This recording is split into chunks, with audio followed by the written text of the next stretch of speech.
justamente a Nueva York porque comenzamos allí con el profesor de Ciencias Políticas de la Universidad Drexel de Filadelfia, George Cicarello Mayer, autor del libro Nosotros creamos a Chávez. Es un estudio sobre los movimientos revolucionarios en Venezuela. Bienvenido al programa, George. Gracias. ¿Qué opinión tiene de este proceso electoral efectuado? ¿Le sorprendió el resultado o era algo que usted esperaba?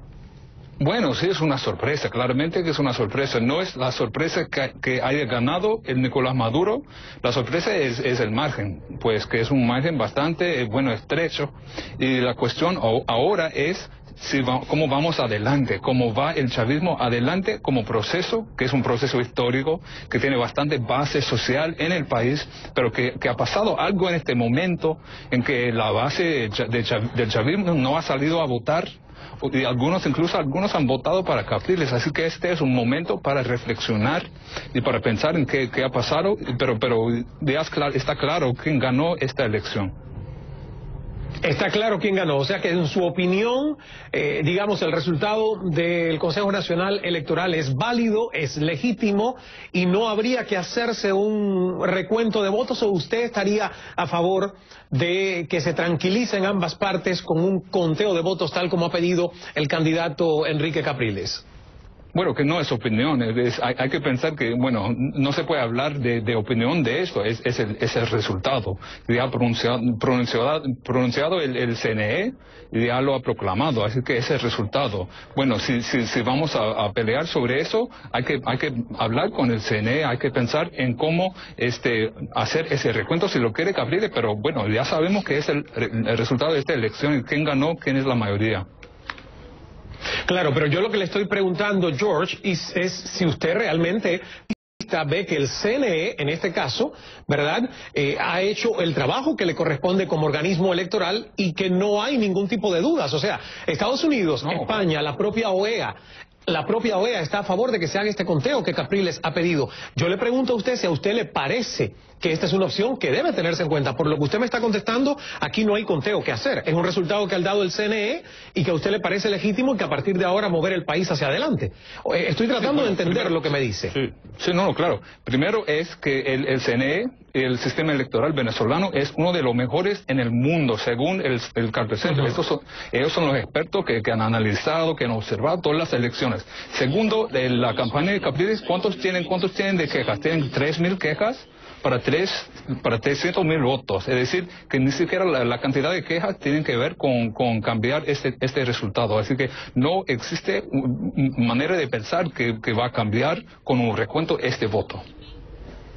Ahora, ¿qué influencia ve usted o qué impacto que Capriles haya llamado a la gente, a las oficinas del Consejo Nacional Electoral en las regiones del país para exigir este recuento, este reconteo de los votos? ¿Esto puede tener políticamente hablando algún beneficio? Bueno, me parece que no, me parece que es peligroso de dos maneras. Peligroso para el país, ¿por qué? Porque estamos ahora, en este momento, hay gente saliendo por la calle, y aunque no lo está diciendo Capriles, hay bastante violencia en Mérida, en Barinas, que está saliendo a la calle su gente y están provocando situaciones violentas. Primero. Segundo, me parece que es peligroso políticamente para Capriles. ¿Por qué? Porque él lleva bastante años intentando establecer que no es golpista, que yo no soy golpista. Y si estamos provocando una situación que cuestiona a la estabilidad constitucional del país, puede provocar una situación de golpe de Estado. Vamos, profesor Cicarello Mayer, a escuchar un fragmento corto de las palabras del presidente electo de Venezuela, Nicolás Maduro, durante el acto de proclamación esta misma tarde. Escuchemos. Hay expresiones de odio que pasan la frontera del delito. Vamos a actuar. Aquí hay poderes en pleno funcionamiento. La Fiscalía, el Poder Judicial, la Defensoría del Pueblo. No voy a aceptar como jefe de Estado expresiones xenófobas, de odio, de racismo social. No las voy a aceptar. Vamos a actuar contra el odio, legalmente. La primera actuación es un llamado en Cristo Redentor. Pero como dicen, a Dios rogando y con la ley actuando.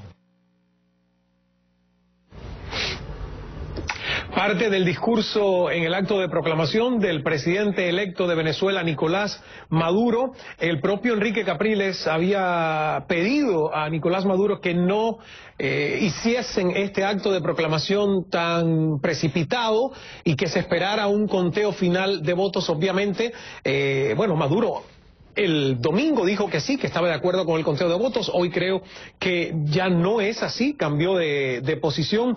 Pero yo quiero preguntarle, George, ¿quién lo hizo mejor en esta campaña? Analizando las dos campañas, la campaña oficialista y la campaña de la oposición, desde su punto de vista, ¿quién lo hizo mejor, independientemente de este resultado?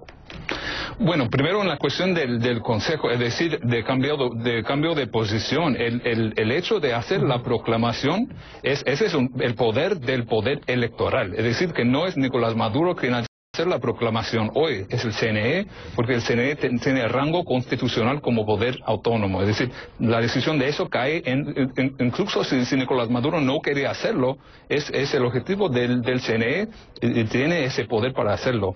Segundo, con respecto a la campaña, bueno, impresionante la campaña de Enrique Capriles. Ya se sabe el resultado bastante sorprendente, que no, a muy poca gente, incluso los sondeos de data análisis, que estaba pensando que iba a haber este tipo de resultado. Así que muy bien montada la campaña. Y hay que pensar, hay que reflexionar dentro de las filas del chavismo en qué significa eso. Porque el porqué de casi perder una elección después de que muera Chávez. ¿Y qué es lo que hace falta? ¿Cómo unificar a este movimiento e impulsar un desarrollo nuevo hacia el futuro, pues? Claro, y una de las preocupaciones mayoritarias, dichas incluso por el propio Capriles, es que él se enfrentó a una elección totalmente desigual porque el candidato oficialista tenía todos los recursos y el aparataje del Estado, del gobierno, no solo para financiar la campaña, sino también el respaldo de muchos de sus organismos o instituciones. ¿A usted le parece que aún, cuando evidentemente estamos hablando del gobierno haciendo campaña oficialista por un designado por el presidente Chávez antes de fallecer y que se cumpliera su voluntad, y un candidato que además le costó mucho a la oposición lograr la unidad y lograr que Capriles unificara a esa divisiva oposición? ¿A usted le parece que fue una pelea justa, al mismo nivel? Sí, pero hay que pensarlo bien. Si estamos hablando al nivel del Estado, claro que el chavismo tiene control de la mayoría del Estado y de los estados de las gobernaciones. Pero, por ejemplo, también es verdad que Capriles tiene el Estado de Miranda, que hay otros opositores que tienen posiciones de poder. Así que si estamos hablando del aparato del Estado, bueno, también hay eso en el lado de Capriles. Y hay que agregar a eso, por ejemplo, los medios privados, hay Globovisión. Es decir, que eso no es nada, tener una estación, un canal que está 24 horas, está publicando y hablando de Capriles y criticando al gobierno. Así que es muy difícil medir estas cosas, porque en ambos lados hay poderes que utilizan para ganar una elección. Y me parece que una elección justa el hecho es que mucha gente cambiaron su apoyo de Chávez a Capriles, y eso significa que no es que el Estado está obligando a nadie a votar para nadie, porque sí estaban cambiando, votando para quien quiera.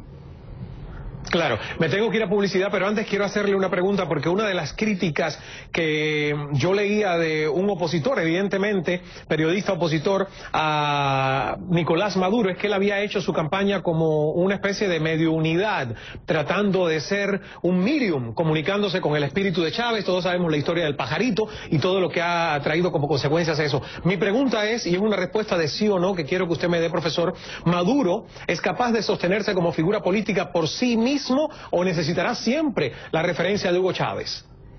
No necesita la referencia a Chávez, pero la dificultad es que hay que pensar en que este es un proceso político que tiene unas décadas de procedencia, que tiene miles de personas, y millones incluso, y hay que pensar en cómo va a haber un liderazgo colectivo para este proceso, porque será muy difícil para otro individuo, sea Maduro, sea otra persona, ser el líder único de este proceso. Tiene que haber un liderazgo colectivo.